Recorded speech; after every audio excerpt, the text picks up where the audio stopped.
지금 사회주의 체제, 아주 교조주의적인 사회주의 체제는 다 무너지고 지금 자본주의 시장 경제하고 중국과 베트남은 사회주의 시장 경제, 거의 시장 경제입니다. 그런데 이 시장 경제가 해결하지 못하는 아주 중요한 문제가 두 가지가 있는데, 하나는 실업 문제이고 고용 문제이고 또 하나는 소득 분배 문제예요. 그런데 이 고용 문제와 소득 분배 문제는 상호 동전의 양면입니다. 고용이 안 되니까 소득이 없으니까 가난해지는 거예요. 그렇죠? 그리고 기왕에 고용되어 있는 사람은 생산성이 계속 올라가니까 점점 연봉이 많아지는 거란 말이에요. 그러니까 소득 격차가 점점 벌어질 수밖에 없어요. 그러면 결국 고용을 창출해야 소득이 이루어진단 말이에요. 그리고 우리가 지금 잘 알다시피 국회에서도 좀 이 논란이 되고 있고 하는 SSM 같은 거, 슈퍼마켓 있죠? 슈퍼마켓. 대자본들이 그냥 구멍가게 다 해버린단 말이에요. 그러니까 동네 구멍가게 슈퍼마켓 하는 사람이 다 망하고 빵집 다 망하고 이렇게 된단 말이에요. 그러면 아이고 우리 동네 뭐 슈퍼마켓 뭐 그놈이 하나 저놈이 하나 있으면 되지. 그런데 그게 아니에요. 동네 사람이 슈퍼마켓을 하면 그 돈이 동네에 있어요. 그러면서 그 사람은 세탁소에 밖에서 세탁하고 이발소에서 이발하고 빵집에 빵 사 먹고 미장원에 가서 뭐 머리하고 또 다른 슈퍼에 가서 뭐 사고 이런 식으로 쌀가게에 쌀 사고 채소 가게에서 그 골목에서 돈이 이렇게 돕니다. 그러나 지금 SSM 같은 대자본의 체인들, 이미 돈을 더 이상 벌지 않아도 될 사람들이 더 많은 돈을 벌려고 야단이니까 전부 일자리가 없어지는 거예요. 그런데 이런 네트워크는, 이거 원래 네트워크 우리나라에 생긴 게 아닙니다. 원래 맨 처음에 논문을 쓴 건 하버드 대학 교수예요. 그래서 이건 21세기에 아주 중대한 유통이 될 것이다 그러는데 미국에서부터 먼저 시작됐고 우리나라에 왔습니다. 그런데 원래 영국에서는 스포츠가 훈련용으로 생기면, 운동이 훈련용으로 생기면 미국에 가면 상업용 스포츠가 됩니다. 그런데 그것이 우리나라에 오면 뭐가 되면 도박이 돼요. 도박이 돼가지고 전부 내기만 한단 말이에요. 내기만. 그렇듯이 미국에서 이게 아주 건전한 유통 방법으로 생겼는데 우리나라에 오니까 뭐예요 이게? 완전히 돈 놓고 돈 먹기 펀드판이 돼버린 거예요. 사실 펀드는 네트워크 마케팅이 아닙니다. 그 형태를 갖췄지만은 이건 유사 수신행위, 금융행위란 말이에요. 그러게 되니까 사회적 인식이 엄청나게 나빠졌어요. 거기 있는 놈은 몽땅 도둑놈들 뭐 이렇게 된 거란 말이에요. 거기 있는 놈들은 사기꾼들 이렇게 된 거란 말이에요. 그런데 세상 만사는 새옹지마라고 그랬습니다. 고리 깊이면 산도 높아요. 지금 네트워크 시장에 대한 인식이, 그렇게 사회적 인식이 네거티브하기 때문에 그 식성 좋은 대자본이 이걸 먹지 않고 계시는 거예요 지금. 만약에 이 인식이 매우 좋다면, 돈벌이도 되고 사회적 인정도 받을 수 있다면 이 시장이 그냥 남아있지를 않아요.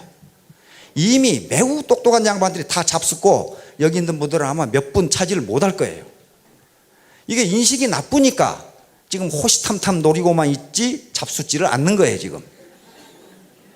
그러니까 앞에서 분탕질을 한 그런 네트워크 사기꾼들을 우리는 고맙게 생각해야 됩니다. 그렇죠? 아이고 고맙습니다. 당신 때문에 제가 여기 와 있습니다. 어느 회사 사업 설명회를 가든 자기 회사 오면 돈벌이를 한다는 분이 다 해요. 우리 회사는 사기꾼이니까 오지 마시오. 그런 말 하는데 하나도 못 봤어요 저는 경제학이라고 쓰고 하니까 여러 군데 가보거든요. 그럼 아주 금방 떼부자 될 것 같은 소리를 많이 하는데요, 실제로 그걸 믿어서는 안 됩니다. 실제로 그 정보를 자기가 느낄 수 있는 시그널, 그리고 정보를 전부 분석해서 과연 이것이 옳은 것인가 하는 것을 자기 스스로 판단해야 됩니다. 그런 다음에 시작하시면 틀림없이 성공합니다. 누가 하락해서 하면 절대로 안 돼요. 공부도 자기가 좋아서 해야지, 엄마가 하락해서 하면 그럼 절대로 못합니다. 안 돼요. 사업도 마찬가지입니다. 그래서 여기서 여러 가지 좋은 점을 설명하지만은 설명하지 않고 느낄 수 있는 시그널이 많이 있습니다. 제품이라든가 시스템이라든가 사람들을 만나보고 대화하고 사업자들, 이렇게 해서 과연 믿을 만한 조직이나 회사인지 이건 스스로 알아보셔야 됩니다. 자, 오늘 제가 이 강의 제목으로 잡은 것은 옥수수 돼지 사이클인데요.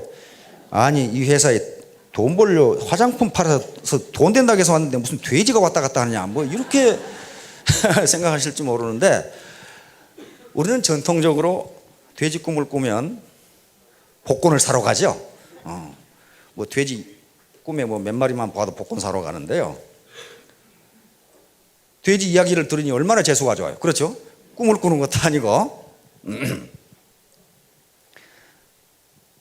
옥수수 돼지 사이클은 제가 만든 말이 아니고 이 경제학의 학술 용어입니다. 학문 용어예요, 학문 용어. 작년 가을부터요. 작년 가을에 일기가 안 좋아가지고 배추 파동이 났어요. 그렇죠? 배추 한 포기에 10,000원씩 막 하고 서울에서는 그것이 없어가지고 야단 법석을 배추를 사러 갔는데 배추가 없어요. 무슨 10,000원 아니라 20,000원이라도. 그러니까 정부에서는 어떻게 했습니까? 배추를 대량 도입을 했죠. 거기다가 김치 도입량도 수입량도 마구마구 관세를 없애주고 막 늘려가지고 들어오기 시작했어요. 근데 지금 어떻게 됐습니까? 농부들이 배추밭을 갈아엎고 있어요. 그렇죠? 한 포기에 10,000원 하는 배추가 800원으로 떨어졌는데 농부들이 출하하는데 400원이랍니다. 그런데 그걸 뽑아가지고 차에 실는데 인건비가 안 되기 때문에 갈아엎는 게 이익이다. 그런 말이에요. 그러니까 역배추 파동이 난 겁니다. 지난해는 너무 비싸서 배추 파동, 이번에는 값이 너무 떨어져서 죄다 갈아엎어가지고 배추 파동. 그렇죠? 그런데 이런 농산물 파동이요 매년 나요. 매년 돌아가면서 고추 파동, 양파 파동, 마늘 파동, 돼지 파동, 소 파동. 그렇죠? 저쪽 경상도 저쪽 의성이나 이쪽으로 가면 양파, 마늘 굉장히 많이 심어요. 근데 그게 풍작이 들면요 죄다 이 논두렁이나 밭두렁에 내버려 가지고 그 썩는 냄새가 진동을 해요. 안 그러면 그냥 갈아엎던가. 인건비가 안 나오니까. 또 어떤 해는요 양파 값이 너무 비싸 가지고 중국집에 가서 양파를 달라는 소리를 못 해요. 없어 너무 비싸니까. 이렇게 가격이 폭등했다가 가격이 폭락하는 현상이 자꾸 일어나요. 자꾸 일어나. 한두 번 경험한 것도 아닌데 매년 일어난다 그 말이에요 지금. 그럼 왜 그것이 그러느냐 하는 거예요. 그것이 바로 옥수수 돼지 사이클입니다. 자, 이 옥수수 돼지 사이클 메커니즘인데요, 이 미국에서 정립된 이론입니다. 돼지 사료가 옥수수입니다. 아시죠? 그래서 옥수수 가격이 떨어져 가지고 옥수수 가격이 싸면은 돼지 사료값이 싼 거죠. 그러면 돼지를 먹이는 것이 수지가 맞아요. 수지가 맞으니까 돼지를 키우는 사람들이 새끼를 내서 더 많이 키우기 위해서 돼지 출하를 기피합니다. 그러면 시중에 도살장에 가는 돼지 수가 적어져요. 그러겠죠? 그러면 돼지 가격이 올라가요. 폭등해요. 돼지 가격이 올라가니까 농부들이 가만히 보고 있다가 하하 돼지 키우면 돈 벌겠구나. 그래서 너도 나도 할 것 없이 돼지를 키우기 시작해요. 그렇죠? 돼지를 키우기 시작해. 그러면 돼지가 많아지니까 사료 수요가 많아져서 옥수수 가격이 올라가요. 그거 당연한 거 아니에요. 옥수수 가격은 올라갔는데 지금까지 키운 돼지 수가 많으니까 돼지 출하량이 많아가지고 돼지 공급량이 늘어서 돼지 가격이 떨어져요. 이번에는 이제 돼지 가격이 떨어지니까 엄에 뜨거라 하고 너도 나도 조금 떨어졌을 때 몽땅 팔아치우자 하고 돼지 출하가 홍수를 이루어요. 그러면 돼지 사육이 왕창 떨어져요. 이제 돼지가 없어 이제 계속. 그러다 보면은 돼지 사료인 옥수수 수요가 떨어지니까 옥수수 가격이 떨어져요. 옥수수 가격이 떨어지니까 어떻게 됩니까? 이제 돼지를 키울만 해요. 그래가지고 이 사이클이 다시 이쪽으로 들어가요. 이렇게 요걸 이렇게 왔다 갔다 해요. 이렇게 계속 몇 년 주기로 왔다 갔다 해요. 요게 옥수수 돼지 사이클이에요. 요게 농산물 파동의 주범입니다. 자, 여기서 우리는 뭘 알 수 있냐 하면요, 요건 농산물에만 나타나는 게 아니고요, 공산품이나 서비스업에도 나타납니다. 다시 말하면 자기가 전문적인 정보와 지식을 가지고 이 사업을 하면 돈벌이가 되겠다 이렇게 판단하지 않고 아이고 저거 하면 돈 번다는데 하고 마구 달려들면은 다 망한다. 그런 얘기예요 지금. 예를 들면 저쪽 대구에 가면은 곰탕집이 유명한 데가 하나 있어요. 할매곰탕이라고. 근데 미국 사람이 그걸 보고 이상하다. 할매 뼈다구 곰탕인데 미국 사람이 보더니 아니 할머니를 잡아서 저기서 파느냐 이렇게 얘기하는. 가만히 보니까 좀 그래요. 할매 뼈다구 곰탕. 그러니 참 우리말이 우리는 전혀 나는 그런 생각을 안 했거든요. 그러니까 그 유명한 집이 하나 있어요. 저도 먹어봤는데 별 맛이 없어요. 근데 그렇게 유명하더라고요. 그러니까 그 주변에 말이죠. 곰탕집이 얼마나 많이 들어서는지 그거 잘 된다고 소문이 나니까. 그래서 최근에 가봤더니 전부 팔이 날리고 앉아 있어요. 너무 많이 생겼어 거기에. 그래가지고 망한 집도 나오고 그러더라고. 또 대구 저쪽에 가면은 뭐라고 하나 그 돼지 족발 있잖아. 야 기가 막히게 맛있는 데가 있어요. 진짜 맛있더라고. 조그마한 구멍가게. 그런데 그렇게 맛있어. 그래서 그 집에 돼지 족발을 먹으려면 막 줄을 서야 돼요. 그러게 되니까 주변에 족발집이 얼마나 많이 생기든지 말이죠. 막 대형 뭐 거기는 뭐 원조 족발, 뭐 진짜 원조 족발, 뭐 그래가지고 막 생기는데 너무 많이 생겼어. 너무 많이. 거기에 수요자는 제한되어 있는데 너무 많이 생기니까 좀 팔이 날리고 앉아 있어요.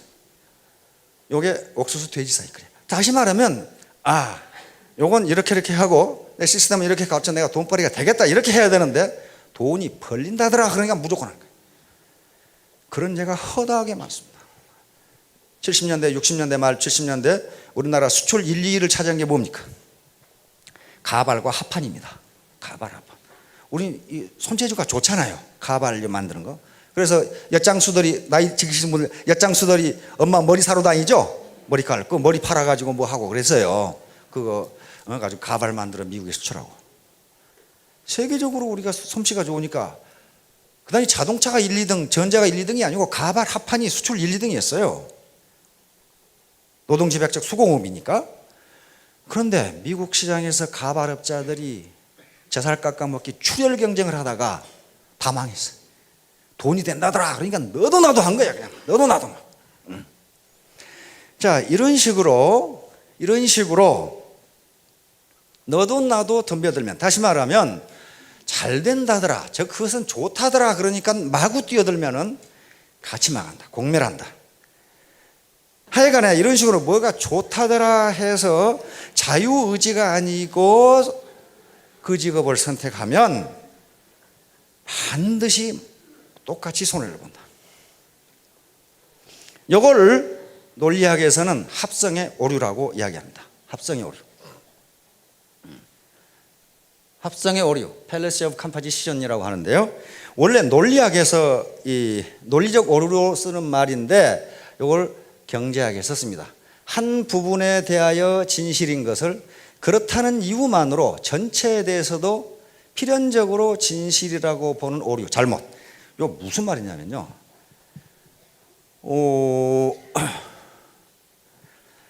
배추 농사가 어느 한 농가만 배추 농사가 무지무지하게 풍작이 잘 됐다. 그럼 어떻게 됩니까? 그 농가는 많은 돈을 법니다. 그렇죠? 한 농가만 배추 농사가 아주 잘 됐다. 그러면 그 농가는 큰 돈을 벌어요. 그런데 모든 농가가 다 잘 됐다. 그럼 어떻게 됩니까? 다 같이 망해요. 다 같이 망해요. 부분에 대해서 진실인 것이 전체에 대해서는 진실이 아니다. 그런 말이에요. 이런 문제 때문에 사회적으로 많은 갈등과 싸움이 일어납니다. 도로를 달릴 때 갓길로 나 혼자 달리면 무지하게 좋아요. 그렇죠? 나 혼자만 달리면 무지하게 좋죠. 그런데 다 달리면 어떻게 됩니까? 다 달리면 교통사고 엉망진창이에요. 부분에 대해서 진실인 것이 전체에 대해서는 진실이 아니에요. 오페라를 감상하러 가가지고 키가 작아서 잘 안 보이니까 그놈이 일어섰다. 혼자만 일어서면 무지하게 잘 보여요. 다 일어서 버리면 어떻게 됩니까? 아무것도 안 보여요. 이걸 합성의 오류라고 합니다. 합해 놓으면 좋을 것 같은데 안 좋다, 그런 말이에요. 안 좋다. 모든 인간 세상에 경제 사회적인 문제는 전부 합성의 오류로 돼 있어요. 부분에 대해서 좋은 것이 전체에 대해서는 좋지가 않아요. 예를 들면 경제 변수만 생각해 봅시다. 세금을 깎아주자. 괜찮죠? 노동자들의 임금을 올려주자.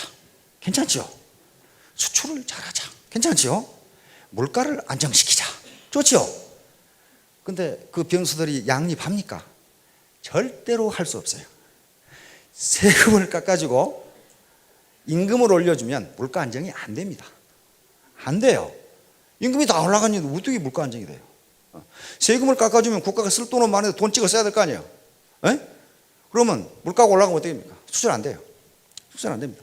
모든 경제 변수가 그렇게 복잡하게 얽혀 있어가지고 하나를 놓고 보면 좋은 것 같은데 전체적으로는 좋지가 않아요. 그래서 시스템적으로 이렇게 봐야 돼요. 우리 속담에 안방에서 들으면 시어머니 말이 맞고 부엌에서 들으면 며느리 말이 맞다고 그러잖아요. 개인적으로 들어보면 다 맞아, 그 말이. 전체, 그래서 판단하는 사람은 전체적으로 듣고 봐야 돼. 이것이 합성의 오류야. 그러면 반대가 되면 어떻게 되냐? 분해. 분해하면 어떻게 되냐? 분해도 역시 오류가 생깁니다. 분해의 오류라는 게 또 있어요. 펠리스 오브 디비전. 전체에 대해서는 맞는 얘기인데 나눠놓고 보니까 안 맞더라, 그런 말이에요. 나눠놓고 보니까 안 맞더라. 전체에 대해 진실인 것을 그렇다는 이유만으로 부분에 대해서도 필연적으로 진실이라고 믿는 잘못, 이것은 분해의 오류라고 합니다. 예를 들면 물은 타지 않는다. 물이 안 타지요. 그러므로 물을 구성하는 수소와 산소도 필연적으로 타지 않는다. 말이 안 되는 것 같아요. 물은 액체다. 그러므로 물을 구성하는 수소와 산소도 필연적으로 액체다. 나눠놓으면 액체가 아니에요, 그게. 그렇죠? 전체적으로는 액체인데, 합해놓으면 액체인데 나눠놓으니까 액체가 아니더라, 그런 말이죠. 팔은 짝수다. 짝수 맞죠? 팔은 짝수다. 그러므로 8을 구성하는 3과 5는 짝수다. 어때요? 안 맞잖아요. 짝수가 아니에요. 전체에 대해 진실인 것이 부분에 대해서는 진실이 아니에요. 그러니까 전체에 대해서 좋은 것이 각 개인에게 모두 좋은 것은 아니다, 그런 말이에요. 지금 모두 좋은 것은 아니다. 만약에 합성의 오류나 분해의 오류가 없다면은 사회는 매우 안정적이고 화기애애할 겁니다. 개인에 좋은 게 전체에도 좋으니까. 그런데 그렇지가 않아요. 둘 다 전체에 좋은 것이 개인에게는 안 좋고 개인에게 좋은 것이 전체에는 안 좋아요. 그러므로 누군가가 그 사업을 하면 돈을 번다더라, 어떤 직업이 좋다더라, 그래가지고 몽땅 거기 끌어가면 다 돈 버느냐? 그렇지가 않다는 겁니다.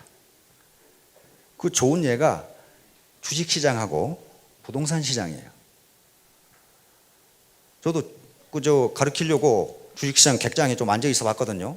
야, 객장에 앉아 있는 분들은요, 완전히 인상을 쓰고 앉았는데 전부 다 힘을 깨가지고 정신이 없는 사람들, 전부 다 지금 알거지 된 사람들이에요, 지금 거기.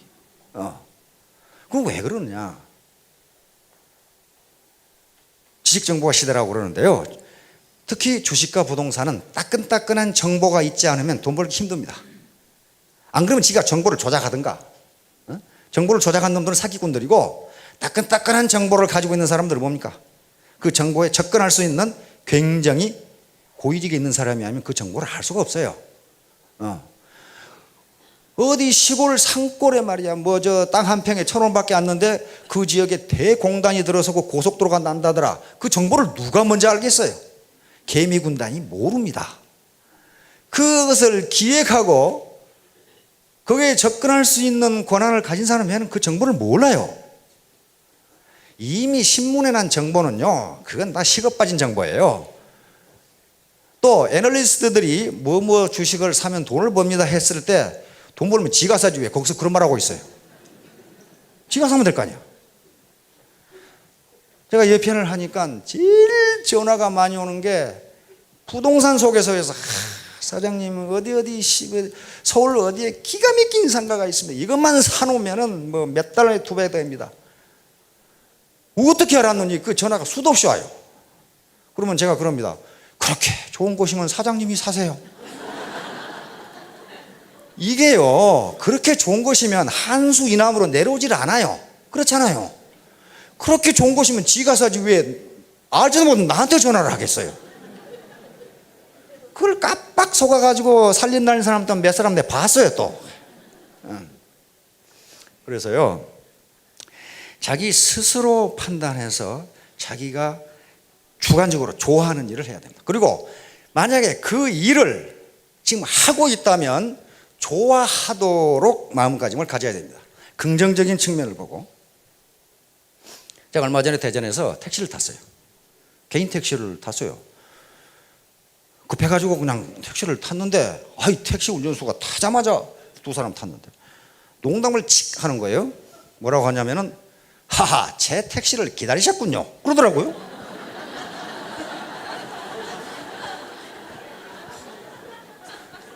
그래서 또 우리도 농담으로 받았죠. 귀신이시네, 어떻게 하셨죠?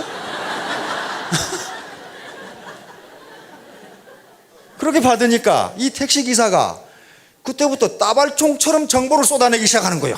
여기는 어떻고요, 저떻고요, 어떻고 저떻고. 그러면서 자기는 항상 그런 마음으로 택시 운전을 한다. 이거 얼마나 즐겁냐. 저분이 내 택시를 기다리고 있었구만, 이렇게.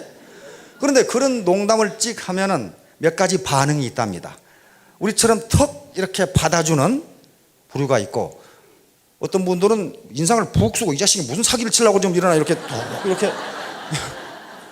온 사람 있고, 어떤 분은 아무 생각 없는 사람 있고, 뭐 들었는지 만 꼬목꼬목 오는 사람이 그렇다는 거예요. 그리고 자기는 그걸 보고 이제 사람을 판단한다는 거예요. 이분은 살기가 좀 여유가 있는 분인가 보다, 교양이 있구나. 그리고 인상 푹 쓰고 있는 사람은 저 사람 뭐 망했나, 뭐 왜 이렇게 인상을 쓰고 있나. 되게 어깨에 힘만 주고 말이야. 그리고 그런 사람하고는 태워가지고 내릴 때까지 아무 소리도 않고 간답니다. 무지하게 심심하다요. 그러면 이게 이제 아무 소리도. 근데 누가 얘기해요? 택시 운전수들이 많은 정보를 가지고 있어요. 그렇죠? 그러니까 들이다 얘기하는 그럼 우리가 계속 받아주는 거예요.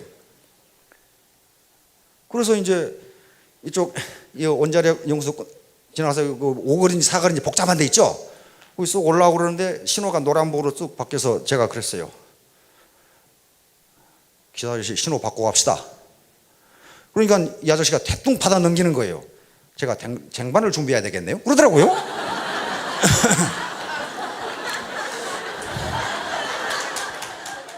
그러면서 자기는 항상 저분이 내 택시를 기다리고 있었구나, 그런 마음을 하니까 빈 택시로 돌아다닌 시간이 거의 없다, 이렇게 얘기하더라고요. 그래서 택시가 불황이라는데, 그 불황인 것은 그 택시 기사 잘못이다, 이 사람이 그래요.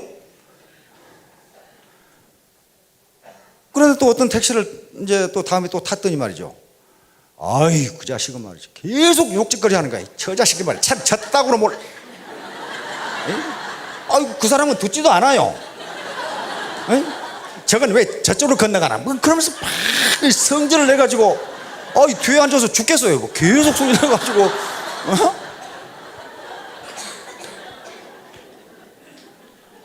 그래가지고 마지막에 뭐라 그러냐면 말이야, 내가 이런 짓이나 해먹고 살 것 같으냐, 이놈아. 그거 하고 있잖아 지금. 그래서 그 사람이 돈을 벌릴 리가 없어요. 왜냐하면 자기 직업을 자기가 비하를 하거든요. 내가 이런 짓이나 해먹고 살 놈 같으냐, 뭐 그러고 있어요. 그러니까 뒤에 탄 손님이 완전히 뭐 씨앗이가 돼가지고 말을 못하는 거지. 계속 성질내면서 욕하고 있으니까. 괜히 욕해, 괜히. 이놈의 신호등은 왜 이렇게 길어, 뭐 이래서 갖고. 자, 똑같은 일입니다. 택시 드라이버하고는 똑같은 일인데, 한 사람은 저 사람이 내 차를 기다리고 있구나, 이렇게 긍정적으로 즐겁게, 자기는 무지하게 즐겁답니다. 그게 저 사람이 내 차를 기다리고 있다, 나를 내 차에 타주는구나. 한 사람은 이 자식 말이야, 내가 이런 짓 해먹고 살 놈 같으냐고 말이야. 뭐 그러고 있으니 손님이 안 오는 거예요. 사람은 보이지 않는 기가 있어요. 기가 확산되면서 그런 차는 잘 타지질 않아요. 우리가 모르는 것이지만은, 이와 같이 긍정적으로 생각하면 무엇든지 잘할 수 있다. 성공할 수 있다. 네트워크 사업도요, 누가 하라고 해가지고 또 하자고 하니까 해가지고는 절대로 안 됩니다.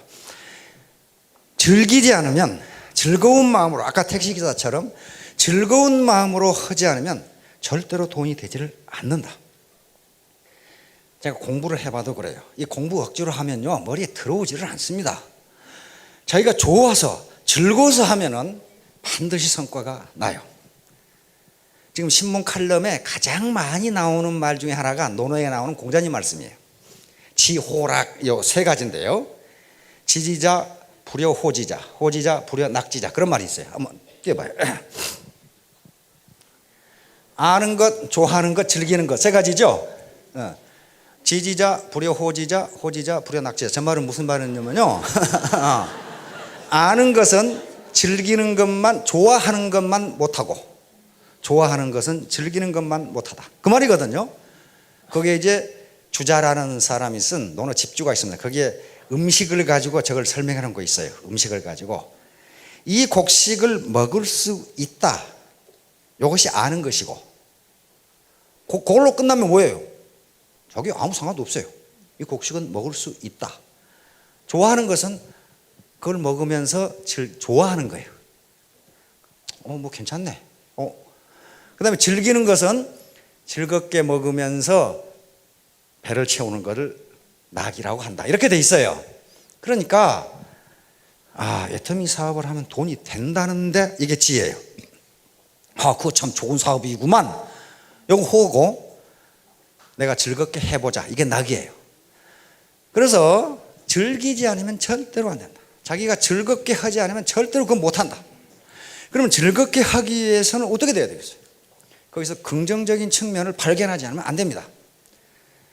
우리가 이 사업을 하는 데 있어서 가장 걸림돌이 사회적 인식이 좋지 않다는 겁니다. 그런데 사회적 인식이 좋지 않은 것과 이것이 정의 차원에서 나쁜 것과 또 불법적인 건 다른 개념입니다.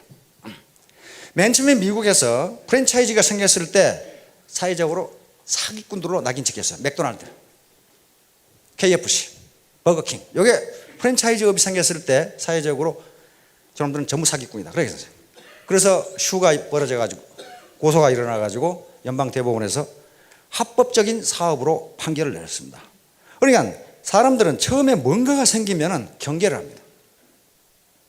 자, 그런데 그렇게 이놈이 사기꾼이다, 저놈이 사기꾼이다 했을 때에 여러분들이 로버트 키요사키의 부자 아빠 가난한 아빠라는 책이 있죠. 거기 보면 이 얘기가 나와요. 제가 한 얘기가 그대로 나옵니다. 자기 부자 아빠, 자기 친구 아버지를 부자 아빠라고 그럽니다. 왜냐하면 자기에게 부자 되는 법을 가르쳐 줬거든요. 부자 되는 법을 가르쳐 줬어요. 그때 자기 동네에서 맥도날드 프랜차이즈가 생겼을 때 맥도날드 그 프랜차이즈 놈들은 전부 사기꾼들이다, 이렇게 소문이 나가지고 그 부자 아빠가 직접 LA에 가서 정말 사기꾼인지 가서 확인을 했어요. 돌아와가지고 그 프랜차이즈점을 2개를 사버렸어요. 그러니까 동네에서 저놈도 사기꾼이로구나, 저놈도 곤망하겠다, 그렇게 생각했단 말이에요. 그런데 그 꼬맹이가, 이 기요사키가 그 부자한테 물었어요. 어떻게 그걸 삽니까? 그랬더니 동네 사람들이 그걸 사기라고 하는 것은 단지 소문을, 자기들이 가진 정보는 소문밖에 없다. 내가 가서 직접 확인해 보니까 그게 아니다. 이건 합법적인 사업이고 굉장히 앞으로 유망한 사업이다. 그렇다면 직접 가서 본 내가 더 많이 알겠느냐, 소문만 들은 동네 사람들이 더 많이 알겠느냐? 그렇다면 동네 사람들이 뭐라고 하건 내가 더 우월한 정보를 가지고 결정을 내리기 때문에 내 결정이 맞을 것이다, 이렇게 했단 말이에요. 과연 얼마 후에 가격이 폭등을 해가지고 떼부자가 됐어요. 그 프랜차이즈 권한이.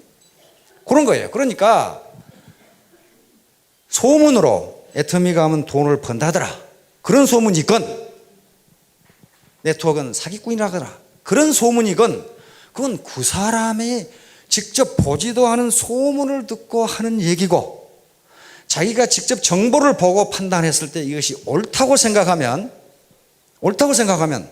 당신이 뭐라고 하건 나는 내 양심에 전혀 거리낄 것이 없다, 이런 판단을 해야 된단 말입니다. 그러니까 최종적으로 결심을 하는 것은 자기 자신이 다른 사람이 아니에요. 네트워크는 문자 그대로 그물망입니다. 휴먼 네트워크예요. 휴먼 네트워크, 인간과 인간이 연결된 것이란 말이에요. 인간과 인간이 연결된 것이기 때문에 굉장한 인터랙션, 다시 상호작용이 일어납니다. 이건 일반 회사하고는 달리요, 일반 회사는 리더십이 그렇게 어렵지가 않아요. 왜냐하면요, 그 해 뽑은 신입사원은 나이도 비슷하고 학력도 비슷하고 다 경험도 다 거의 비슷해요. 근데 네트워크는 어떻습니까? 자기 밑에 할머니가 올 수도 있고, 젊은이가 올 수도 있고, 아이 회사에 임원했던 분이 들어올 수도 있고, 무슨 교수했던 양반이 들어올 수도 있고, 이게 직업과 학력과 그 다음에 이 성별 천차만별이에요. 그러니까 이 양반들을 어떻게 리드해 나갈 것인가 하는 것이 참 흥미진진한 게 아니냐 그 말이야. 이 흥미로운 거야. 굉장히 흥미로운 겁니다. 인간관계, 휴먼 네트워크를 형성하면서 상호작용을 하면서 이렇게 인생을 살아간다는 게 얼마나 다니막해요. 사람은 겉만 보고는 절대로 판단하면 안 됩니다. 또 논어에 3인행이면 필요아사언이란 말이 있어요. 한번 적어보세요. 저것도 지금 학자들이 칼럼에 무지하게 많이 써요. 그래서 제가 인용한 겁니다. 세 사람이 가면 어떻게 한다고요? 반드시 그 중에 내 스승이 있다, 그런 말이에요. 지금 반드시 그 중에 내 스승이 있다. 이건 무슨 무식한 사람이 한 얘기가 아니고 공자가 한 얘기예요. 공자는 엄청나게 유식한 사람입니다. 거의. 세 사람이 행하면 걸어가면 그 말이에요. 걸어가면 그 중에 내 스승이 있을 수도 있고 없을 수도 있고, 그게 아니고 반드시 있다. 그러면서 그 뒤에 말이 또 나와요. 어떻게 설명이 되냐면은 나보다 더 나은 사람은 그것을 보고 배우고, 나보다 더 못한 사람은 나는 저렇게 행동해서는 안 되겠구나, 그걸 배운다면 그 사람도 내 스승이다, 그렇게 돼 있어요. 그 만든 말씀 아니에요. 그래서 네트워크에 와서 학력, 경력 그런 거 전부 접어두시고 왕년 찾다가 망한 사람들 많아요. 대건설회사를 했던 분입니다. 발주공사면 수십억, 수백억씩 했던 분들이에요. 근데 웬일로 여기 앉아 계신지는 저는 잘 모르겠는데, 어떻게 쫄딱 망하셨는지 어쩌는지 엄청난 건설을 사장을 했던 분이에요. 근데 전혀 그런 거 티를 안 내시고 가방 가지고 팔로 다려보니까 잘 팔리더라, 무지하게 재밌더라 그러시더라고요. 아이고 무지하게 재밌더라. 이런 분은 성공합니다. 지금도요, 본사로 또는 석세스에 만나러 온 사람 중에 왕년 찾는 사람들은 무지하게 많아요. 뭐라고 하냐면 제가 꼭 이 사업을 하려고 온 것은 아닙니다만은 그러면서 이제 명함을 이렇게 쓱 내면 무슨 사장, 무슨 대표, 무슨 위원회 위원장 뭐 그런 거 있어요. 보면은 돈 될 건 하나도 없어요. 거기서. 그러면 뭐라고 합니까? 아이고 이렇게 훌륭하신 분이, 여기는요 가난하고 힘없는 사람들이 먹고 사는 데입니다. 선생님처럼 훌륭하신 분은 더 큰 일을 하셔야죠. 이렇게 하면은 그게 아니고, 이게 이제 뭐 이렇게 이제 꼭 그렇다는 것만 아니고 뭐 이렇게 나온단 말이에요. 그렇게 왕년 찾으시는 분들은 결코 성공 못합니다. 결코 성공 못해요. 자, 그런데 여기 여러분들에게 꼭 보여드리고 싶은 게 있습니다. 어떤 직업을 갖는 것이 성공할 수 있는가? 바로 거창고등학교 직업선택 10개훈, 즉 10계명이라는 게 있습니다. 한번 비춰줘봐요. 여기 거창고등학교 나오신 분들은 대충 알 거예요. 거창고등학교 어디 있습니까? 고창읍. 세계에서 가장 큰 읍, 고창읍이죠. 거창고등학교니까 세계에서 가장 큰 고등학교. 왜 가장 큰 읍인지 가장 큰 고등학교인지 통 이해가 안 되시는 분도 있을 텐데요. 그 이름을 한번 생각해 보십시오. 거창고등학교는 제가 몇 번 간 적이 있습니다. 거기 교장 선생님을 만나러 갔고, 또 교장 선생님하고 직접 초빙을 해서 삼사관학교에서 교양 강좌를 한 적이 있고, 밥도 먹고 대화를 하고 그랬어요. 그리고 제 이 친구 중에 우리 육사 이 동기생 중에 투스타로 예편을 했는데요. 지난주까지 이 중동 대사로 있다가 지난주에 귀국을 한 친구가 있습니다. 근데 그 친구가 이제 딸 하나가 있는데 계속 뭐 군대 생활을 하니까 전방으로 어디로 막 초등학교, 중학교 계속 돌아다녔어요. 돌아다니다가 사단장을 나가려고 보니까 이 딸을 맡길 데가 없어. 전방으로 사단장을 나가야 되는데. 왜냐하면 이 고향이 평양이거든. 평양인데다가 집이 자기 부모 누나들이 전부 미국으로 이민을 가버려가지고 요 남쪽에 무슨 연고자가 없어요. 그러니까 딸을 지금 고등학교를 보내야 되겠는데 어디 보낼 데가 없어. 그리고 맨날 돌아다녀가지고 딸이 공부를 무지하게 못해. 무지하게 못한 데다가 머리를 이쪽은 빨간 물, 이쪽은 파란 물, 노란 물 이렇게 들어가지고 이 중학교 다니는 애가 그렇게 돌아다니면 무지하게 예쁘게 생겼거든. 그래서 이제 거창고등학교를 찾아갔어요. 왜냐하면 저 학교가 100% 기숙사예요. 기숙사이기 때문에 다짜고짜로 거창고등학교 찾아가서 교장 선생님 면담을 했어요. 내가 이만저만 저만 이만 해가지고 도저히 딸을 갖다 둘 수가 없으니 당신이 좀 맡아줘야 되겠다. 그럼 교장 선생님이 흔쾌히 어이구 그러시냐고. 그럼 여기 놔두고 가라고. 근데 저 거창고등학교는 아무나 갈 수 있는 데가 아니에요. 시골에 있는데 서울, 부산 이 대도시에서 기라성 같은 부자들이 막 들이 밀기 때문에 들어갈 수 없어요. 또 학생도 되게 조건 뽑아요. 조건 뽑은 데다가 특이해요. 교육 방법이 유치원부터 고등학교까지 있는데요. 학교가 담이 없어요. 모든 담이 아무것도 없어. 그럼 이게 학교인지 시골 집인지 분간이 안 가요. 교장 선생님한테 왜 이 담이 없느냐 그랬더니 벌써 담이 있으면 학생들이 마음이 무거워진다. 다시 뭔가 막힌다 이거야. 학생들의 생각이 막히면 안 되기 때문에 담이 있을 필요가 없다. 그래서 유치원부터 아무런 담이 없어요. 담이 없고 클래스도 뭐 고등학교가 뭐 한 반에 20명 그것밖에 안 돼요. 그리고 선생님이 공부를 안 가르쳐. 저끼리 토론하고 선생님은 뒤에 서 있어요. 그리고 모르는 거 물어봐라 이거야. 너끼리 토론하고 그런 식이에요. 봄철에는 모심으로 가고 가을에는 벼베로 가고 그다음에 불문율이 하여간 수업을 하든 뭘 하든 첫눈이 오면 무조건 정교생 가서 토끼몰이 한다. 그게 돼 있어요. 그러니까 완전히 네 스스로 해봐라. 그거예요. 네 스스로. 그리고 체육대회라든가 뭐 또 전부 교사들은 아무런 관여를 안 해요. 너끼리 계획 짜서 너끼리 하고 결과가 안 되는 일이 있으면 좀 도와달라고 그러라. 그런 것밖에 없어요. 그런데 그게 초인류 고등학교가 돼버린 겁니다. 우리 이 대사를 지나고 갔던 그 딸도 머리에 물들이고 다니는 이 학생이었는데 3학년 졸업할 때 육군사관학교 수석했습니다. 그 해에 또 이 학생이 해군사관학교 수석했어요. 그 정도예요. 자, 이 학교에 들어가면요 간판에 이게 붙어 있어요. 직업을 이렇게 선택하면 성공한다. 자, 한번 봅시다. 월급이 적은 쪽을 택하라. 이게 좀 무슨 아주 매우 촌철살인의 역설적인 항목들이 다 들어있어요. 월급이 적은 쪽을 택하라. 이게 포인트가 어디가 버렸나. 그런데요 실제로 저게 맞더랍니다. 예일대학에서 연구를 했거든요. 예일대학에서 예일대 학생 졸업생들과 하버드대 졸업생들을 조사를 했어요. 조사를 해봤더니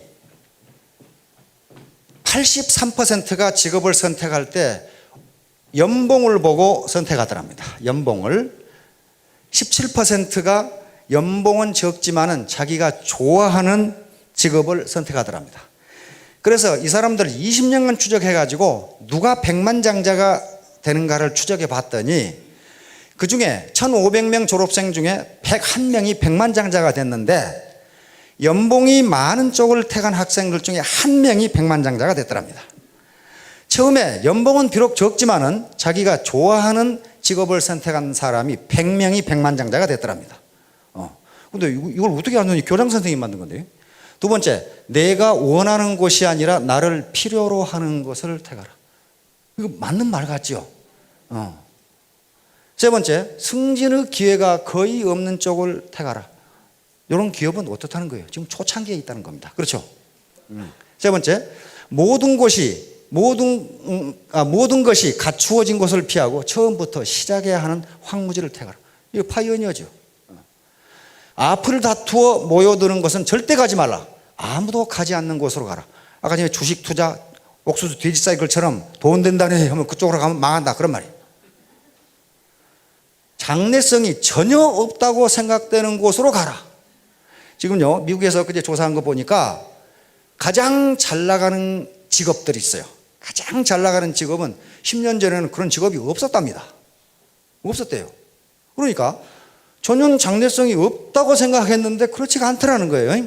그 다음에 사회적 존경 같은 건 바라볼 수 없는 곳으로 가라. 한 가운데가 아니라 가장자리로 가라. 이것도 그렇죠. 부모나 아내나 약혼자가 결사반대하는 곳이면 틀림없다. 왕관이 아니라 단두대가 기다리고 있는 곳으로 가라. 요게요 역설적인 것 같지만요 거의 맞습니다. 거의 맞아요. 내가 원하는 곳으로 가면 찬밥 신세가 될 가능성이 있어요.